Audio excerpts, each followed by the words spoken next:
السلام علیکم ورحمۃ اللہ وبرکاتہ۔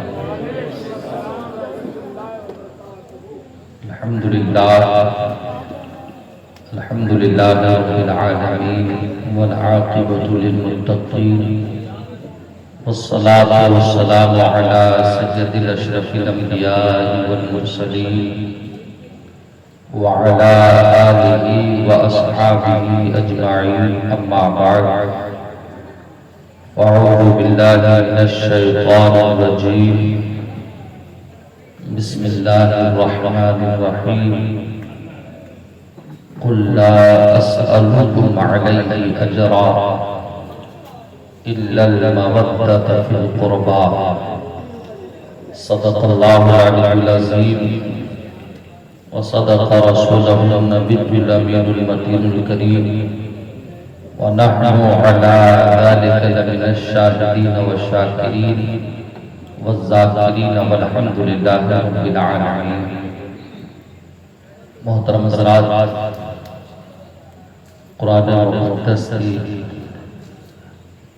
جس آیت پاک کی تلاوت کرنے کا میں نے شرف حاصل کیا ہے، اس پر ہماری اور آپ کی کچھ دیر گفتگو ہو، اس سے پیشتر ہم اور آپ مل کر اپنے آقا مابا ملجا حضور تاجدار مدینہ سرور قلب و سینہ جناب احمد مجتبی محمد مصطفیٰ صلی اللہ تعالی علیہ وسلم کی بارگاہ گھربار دیت الد پاک کا تحفہ پیش فرمائے۔ بڑے بابا بلند اللہم صلی علی سیدنا و شفیعنا حبیبنا مولانا محمد مبارک وسلم، صلاۃ و سلام علیک یا رسول اللہ، صلاۃ و سلام علیک یا حبیب اللہ صلی اللہ تعالی علیہ وسلم۔ ذرا منبر نور پر آپ دیکھ رہے ہیں نقیب اعظم ہندوستان حب گرامی عالی جناب قاضی اعظم شمسی صاحب قبلہ، جن کی خوبصورت نظامت آپ سماعت کر رہے ہیں۔ علی جناب بھائی سرفراز حیدر صاحب قبلہ سے بہترین نعت و منقبت کا اشعار کو آپ نے سماعت کیا۔ وہی منبر نور پر کرم فرما حب گرامی مفکر اسلام آپ کے خطیب و امام علی جناب حافظ القاری مولانا احمد صاحب قبلہ تشریف رکھتے ہیں۔ میں علی جناب حافظ القاری بھائی محمد ساحل صاحب کی دعوت پر تشریف لایا اور آپ کی خدمت کا موقع میسر آیا۔ پھر میرے بعد عالمی سطح پر شہرت یافتہ ثنا خان، جنہیں ہم اور آپ احسان شاکر صاحب قبلہ کے نام سے جانتے ہیں، ان سے بھرپور آپ کو نعت و منقبت کے اشعار کو سماعت کریں۔ ماشاءاللہ حضرات استقبال کر لیں، نعرہ تکبیر، اللہ یا رسول اللہ۔ ماشاءاللہ حضرات دیکھیں شاعر اہل سنت، شاعر انٹرنیشنل جناب محترم بھائی احسان شاکر صاحب ممبر رسول پہ تشریف لائے، ہم آپ کی طرف سے بہت بہت استقبال کرتے ہیں۔ حضرات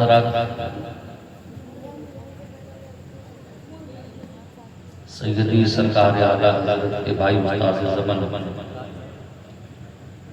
علامہ حسن رضا خان علیہ رحمت و رضوان ارشاد فرماتے ہیں، باغ جنت کے ہیں بہر مدح خانے اہل بیت، تم کو مزدانان کا اے دشمنان اہل بیت، کیا بات کیا بات، کس زبان سے ہو بیان عز و شان اہل بیت، بہت اچھے مدح گوئے مصطفیٰ ہے مدح خانے اہل بیت، بے اجازت جن کے گھر جبریل بھی جاتے نہیں، قدر والے جانتے ہیں قدر و شان اہل بیت، سر لٹانا گھر لٹانا جان دینا کوئی تجھ سے سیکھ لے،